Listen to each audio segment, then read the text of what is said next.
ማታ በተስፍሽ ሀረሬው ቤት የሀና ነገር ከቋጨነ በኋላ እያለ ሲያወራ ሰማሁኝ። ሀና በምን ነው የተቋጨው? በምን ነው የተቋጨው? ሞታለሽ ነው ወይስ አለሽ ነው? እንዴት ነው የቋጩት? እኔ ግራ ስለገባኝ ነው። በተደጋጋሚ የሀናን ነገር ከቋጨን በኋላ ብዙ ነገሮች በህግ ተይዘዋል።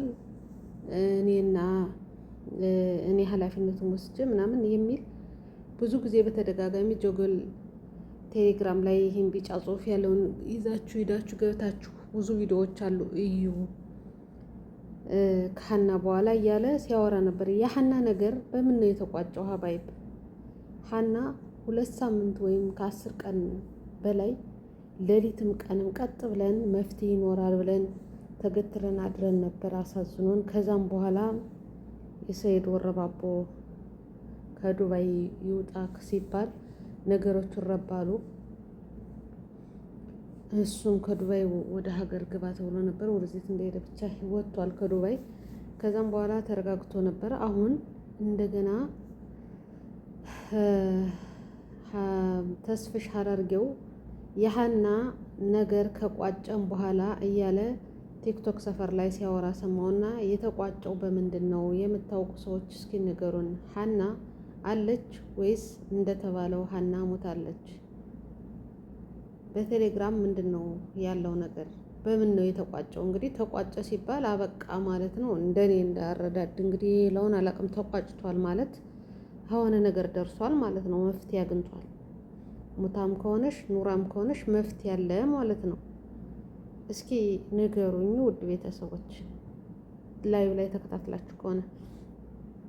አሰላሙ አለይኩም ወራህመቱላሂ ወበረካቱ። ውድና የተከበራችሁ የፌርዶስ ቻናል ተከታታዮች እንዴት ናችሁ? አባይብ ላይክ፣ ሼር፣ ሰብስክራይብ እያደረጋችሁ በቤት ኮሜንታችሁን ሀሳባችሁን እንደኔ ግራ የገባችሁ ልጆች ካላችሁ እስኪ ሀሳባችሁን አንተን በሉኝ ማለት ነው። የገባችሁ ልጆችም ካላችሁ አስረዱኝ።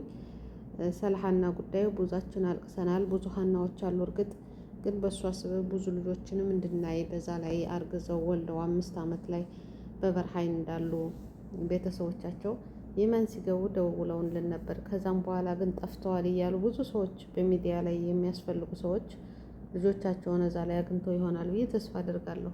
በሀና ጉዳይ ብዙ ሰዎች እንዲታዩ ተደርጓል።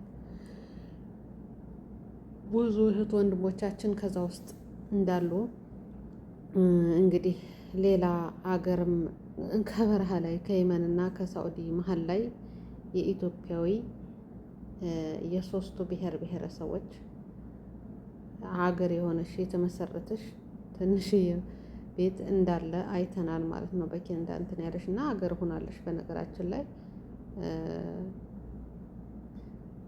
እንትን ያለበት ማለት ነው። ማገት ካለባቸው ያግታሉ፣ መልቀቅ ካለባቸው እንትን ይላሉ። ሶስቱ ተመካክረው ከዚህ ላይ ብሔር፣ ዘር፣ ሃይማኖት ሳይባል ሶስቱም ለገንዘብ ብለው ሰዎችን ከዛ ላይ ሆነው የሚያሰቃዩ ናቸውና ግን 3 ብሔር ብሔረሰብ እንዳለበት ነው የተነገረ።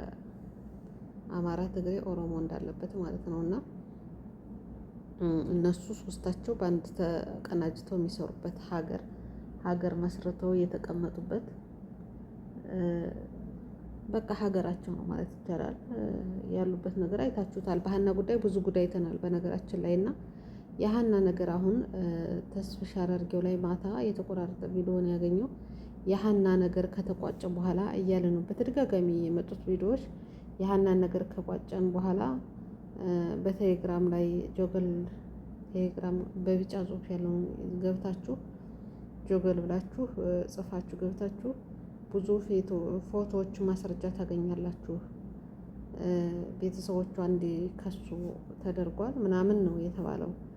የሚከሱ ሰዎቹ ሀና አለሽ ነው ወላ የለሽም ነው? አሁን እነሱ ሞታለሽ እንዳሉት ነው የተቋጨ ወይስ ሌላው ህብረተሰቡ አለሽ አይተናታል እንዳሉ ነው የተቆጨው? የትኛው ላይ ነው ያለሽ ሀና?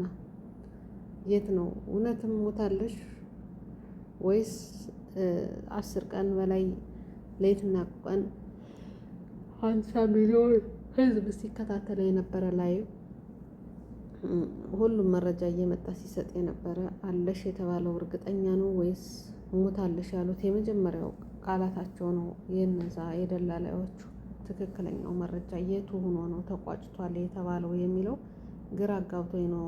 ብሄድ ብመጣም ያንን ብቻ ነው ማገኛት ተቋጭቷል የምትለውን እንጂ መሀል ላይ ምን እንደተወራ አላየሁትም ማለት ነው። እና የምታውቁ ልጆች እስኪ ተከታትላችሁ ከሆናችሁ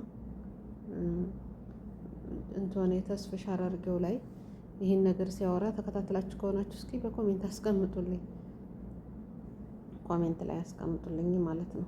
ምንድነው አዲስ ነገር ያለ ሰልሃና ጉዳይ ምን ነው አዲስ ነገሩ ያለ? ተቆጭቷል። በቴሌግራም እና በዋትሳፕ እየተወያየንበት ነው።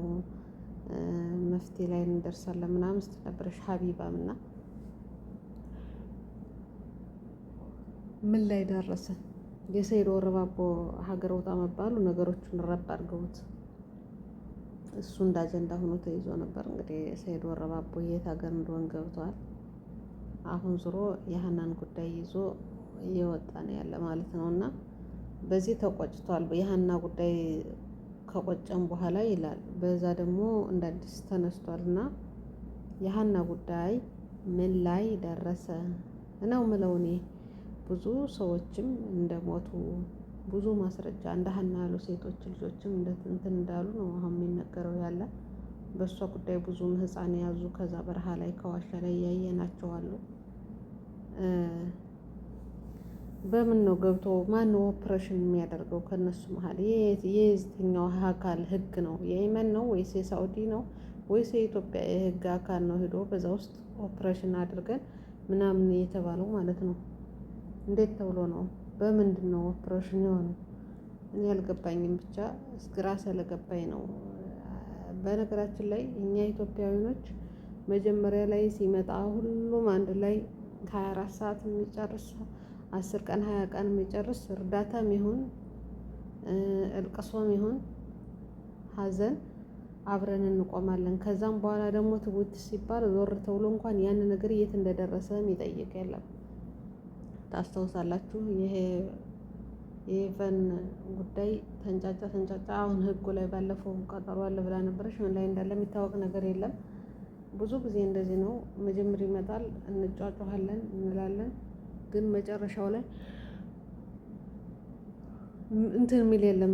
በቃ ጸጥ ረጭ ነው የሚል ማለት ነው። ህግ ቦታ ላይ እንኳን ደርሶ ምን ላይ ደረሰ ህጉ የህጓ እንትን እንኳን እንትን የሚል የለም ማለት ነው። አሁን የሀና ጉዳይ በህግ ስለገባ እኛ ምንም የምንለው ነገር የለም ብላ ነው ህግ ስለያዘው እኛ ህዝብ ሚዲያ ላይ መተን ይሄ ነው ማለት እንትን የለንም። ህግ ይዞታል ብላ ነው ሀቢባ የተናገረች። ተስፍሽ አራርጌው ደግሞ ተቋጭቷል እያለ መጣ ማለት ነው። እና እኔ ግራ ገብቶኛል። የተቆጨው በምን ነው እንደተባለው? እውነትም ሀና ደህና ናት? ደህና ሆናለሽ? ደህና ናት? አልሞተችም ማለት ነው ወይስ ሞቷ ነው የተረጋገጠ የተቋጨ? ይህን እስኪ የምታውቁ ሰዎች አስረዱ። ይለ ማለት ያለው ሀባይ ሁላችሁም በያላችሁበት ሆናት ይጠብቃችሁ። ሀገራችን ሰላም ማስተሳሰብን አላህ ያምጣልን። ሰላም ሲኖር ነው ነገሮቹ ህግ የምታገኙት።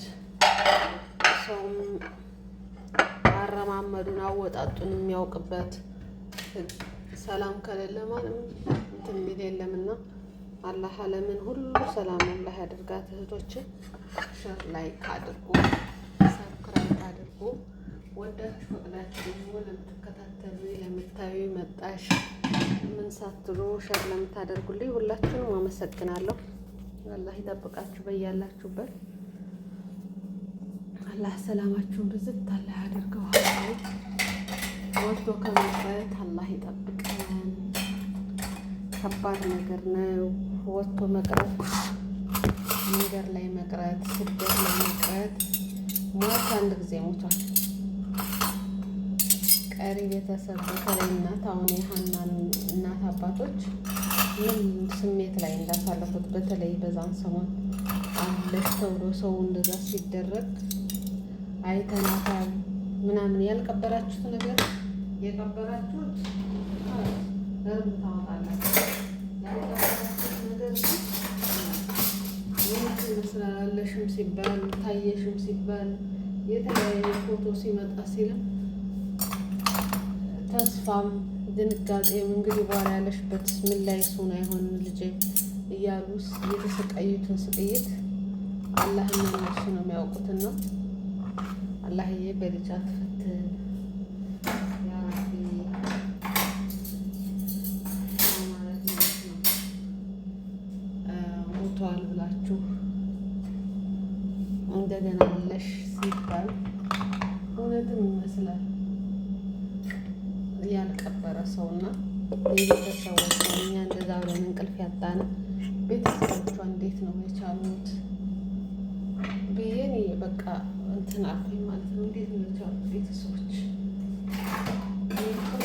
እንቅልፍ ይሆናል በቃ መጨረሻ ከሪ መረጃ ይዞ መጥቷል እንደዚህ ብሏል መጥቷል ሲባል በቃ የሆነ ነገር ፍንጭ ተገኝቶ እውነትም እሷ ፊት ለፊት መታዋለሁ ትላለሽ ምትል ነው የመሰለኝ የነበረ የእውነት እንደዛ ምትል ነው የመሰለኝ የነበረ።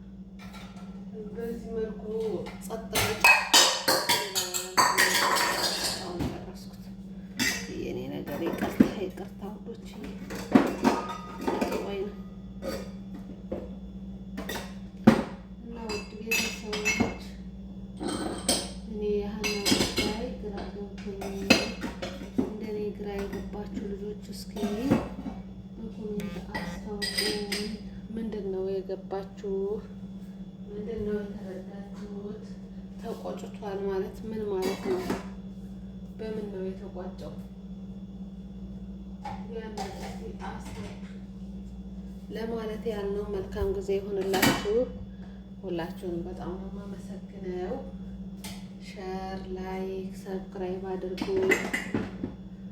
ቪዲዮውን እስከ መጨረሻው ይዩት። እኔ ይጠቅመኛል። ሀባይብ አላህ ይጠብቃችሁ። ዳይ